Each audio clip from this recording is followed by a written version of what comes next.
Hey there, YouTube. It is Noob Yorker coming at you again.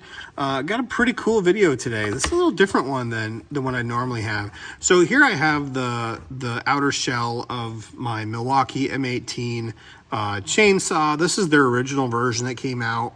Oh gosh, a few years ago. I want to say I've had it 3 years, so it's probably been out 4 years. So one thing, there is a fatal flaw with this design, and I believe they fixed this on the hatchet and on the top handle saw that they just came out with. So this is what you normally see when you grab your saw. You got your bar in here, you got nuts on here and here. One of the problems with this design is that, which I think, again, they fixed on later ones, is that this is not backed, these posts are not backed by any kind of metal.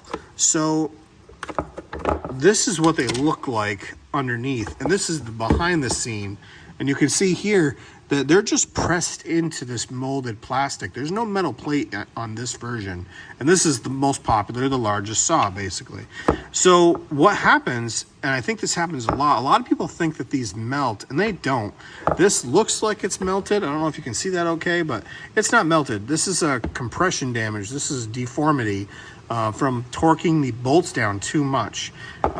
So unlike a lot of chainsaws you're used to, you grab your chainsaw, you put your bar on, you sharpen your blade, whatever you do, you get that all together, and then you torque. You just give it a good man tightening, I guess you could say, with your included wrench, right? You can't do that with this saw, because if you do, it will compress this side here down onto here and pull these studs up and deform this part.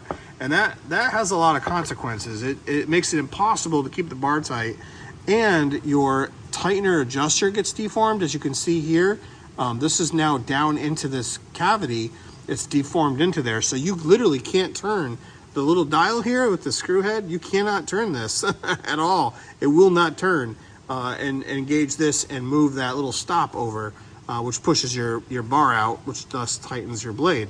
So it's pretty annoying. That is a huge design flaw.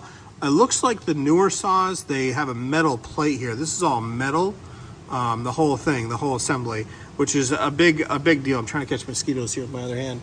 So I like that a lot about the new design. This old one, this is terrible. They need to fix this, because other than that, this thing is great. It has the power to cut hardwoods, as of course they advertise prolifically. But it really does. It's fast. It's better than any gas saw I've ever had. It's been easier to maintain. It's kind of like I wouldn't say it's a full-on pro grade with the lack of steel here, but it's pretty close. It's definitely more than a homeowner needs, I think. So, damn mosquitoes. Anyway, I just thought I'd show you guys this major flaw with this design. I mean, how much would it have cost them to build this out of like a 1/4-inch steel, stainless or whatever, weld those to it, and then have it pressed in from the back of the casing? That would have made so much more sense, but that's not what they did. So, and you can see here, I mean, I don't want to rip this into this, but I'm going to try and get this covered under warranty. I don't remember what Milwaukee's warranty is, but anyway, that's that. The other thing I thought was kind of funny with the Milwaukee design is your motor assembly. So you have to take this whole upper case out. This whole thing fits on here. You have to take all this out just to get this damn thing off. Like if you had a tank and you needed to clean it or something, you wanted to remove it, this is like the easiest way to get it off. This is a pain in the butt, and if I start tugging on this thing to pull this out, it will never seal again, ever. It is in there. It is super tight. You can see it in here. I don't know if you can see it in there, but it is. That's the pickup tube down there. It is just that grommet is impossible to pull out of there. So it's in there for life. But yeah, this is what the other side. Now, this is weird because it goes onto the motor. And this is how it pulls, like, I don't know, it creates some kind of vacuum as this thing spins, and it oils the bar, which I think is pretty cool. Pretty cool design. But literally to get this out, you have to split your chainsaw. It's crazy. This is the undamaged side right here. This side looks fine. I had no problem. Now, this thing was pretty filthy. Everything I'm showing you here, I've cleaned up considerably. because it was full of dirt and, you know, just not video pretty, I guess.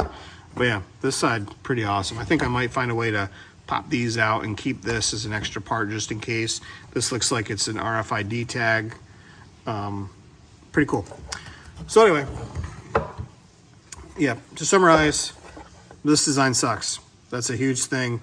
I mean, they boasted it has 2 studs, but I mean, it has 2 studs because it has no metal plating behind it, and so it has to have 2 embedded in this. And if you crank too hard on those bolts, it will compress these 2 pieces together, you know. And you can see here, it's going to put all these little metal inserts. They produce a lot of force down on here, which clamps this and this together and deforms both sides. And it actually pulls these in together too.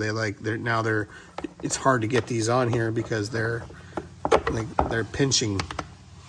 So yeah, kind of neat. But anyway, now I have a bunch of spare parts for a M18 fuel chainsaw. But yeah, thanks for watching, guys. Peace.